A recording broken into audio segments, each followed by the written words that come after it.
ये दो सिक्योरिटी की टेक्नोलॉजी अगर आपने पीसी या लैपटॉप में नहीं है, आप विंडोज 11 को इंस्टॉल नहीं कर पाओगे। क्या है ये सिक्योरिटी टेक्नोलॉजीज और कैसे काम करती है? सिक्योर बूट एंड टीपीएम, ये सब समझने के लिए पहले हम समझते हैं सिक्योर बूट होता क्या है, इसका हमारे पीसी या लैपटॉप में क्या रोल है। जब भी हम अपने पीसी या लैपटॉप को ऑन करते हैं तब एक छोटी सी चेक होती है।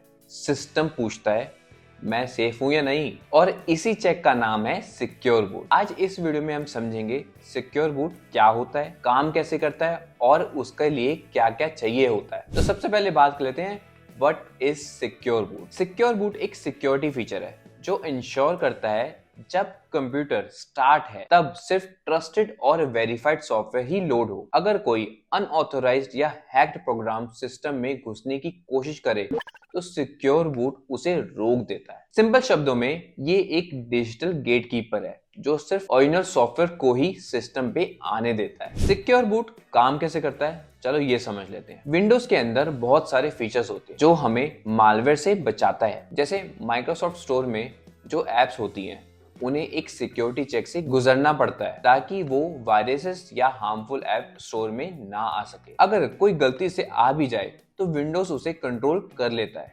सैंडबॉक्स सिस्टम के थ्रू, जहां एप्स लिमिटेड एक्सेस में रहती हैं। फिर आता है विंडोज डिफेंडर एंटीवायरस जो रियल टाइम प्रोटेक्शन देता है, और स्मार्ट स्क्रीन जो हमें वार्निंग देता है कि अगर कोई अनसेफ ऐप ओपन करने जा रहा हो, और जब कोई ऐप सिस्टम सेटिंग चेंज करने चाहे तो यूजर कंट्रोल मतलब यूएसी परमिशन मांगता है ताकि बिना यूजर के कोई चेंज ना कर सके। लेकिन ये प्रोटेक्शन तब शुरू होती है जब विंडोज चल पड़ता है। कुछ मॉडर्न मालवेयर जैसे बूटकिट या रूटकिट विंडोज स्टार्ट होने से पहले ही एक्टिव हो जाती है, और वहीं पे आ जाता है सिक्योर बूट और ट्रस्टेड बूट का role. Trusted boot feature system को पावर ऑन होते ही प्रोटेक्ट करता है, मतलब मालवेयर को छुपाने का मौका ही नहीं मिलता। सिक्योर बूट पहले चेक करता है कि फ्रेमवेयर और बूट लोडर सही और ट्रस्टेड है या नहीं। फिर ट्रस्टेड बूट इंश्योर करता है कि विंडोज के सिस्टम फाइल्स में कोई टेम्परिंग ना हुई हो। अगर कुछ गलती से मिल जाता है विंडोज रिपेयर मोड पे चला जाता है और इशू फिक्स कर देता है। अब सवाल आता है सिक्योर बूट एनेबल करने के लिए क्या चाहिए होता है।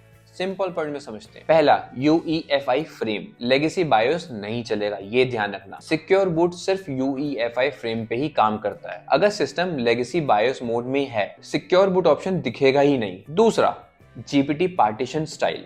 सिस्टम ड्राइव GPT फॉर्मेट में होना चाहिए, MBR में नहीं।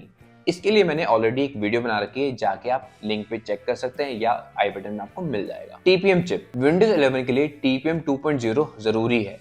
ये एक सिक्योरिटी चिप है जो एन्क्रिप्शन और ऑथेंटिकेशन हैंडल करता है। साइंड बूट लोडर या ट्रस्टेड ओएस। विंडोज 10 और 11 जैसे OS digitally signed boot loader होते हैं जिसे सिस्टम वेरीफाई करता है कि विंडोज ओरिजिनल है और हैक्ड वर्जन नहीं है। Compatible motherboard and CPU. Modern motherboard और प्रोसेसर में ही सिक्योर बूट का ऑप्शन होता है। तो शॉर्ट में बात करें, सिक्योर बूट तभी काम करेगा जब सिस्टम में UEFI mode, GPT partition, TPM 2.0 और ट्रस्टेड OS हो, और ये सब मिलकर इंश्योर करते हैं कि हमारा सिस्टम बूट होने से पहले ही सेफ रहे। तो जब आप कभी भी विंडोज को इंस्टॉल करो तो एक बार चेक जरूर करना सिक्योर बूट अनेबल है या नहीं, क्योंकि एक ही छोटी सी सेटिंग तुम्हारे सिस्टम को बड़ी सिक्योरिटी थ्रेट से बचा सकती है। अगर वीडियो पसंद आया तो लाइक करो, शेयर करो और सब्सक्राइब करो टेकजील को, ताकि तुम्हें मिलती रहे टेक नॉलेज सिंपल और स्मार्ट वे में। तो मिलते हैं फिर नेक्स्ट वीडियो में। Good bye, take care. Subscribe करना ना भूलना।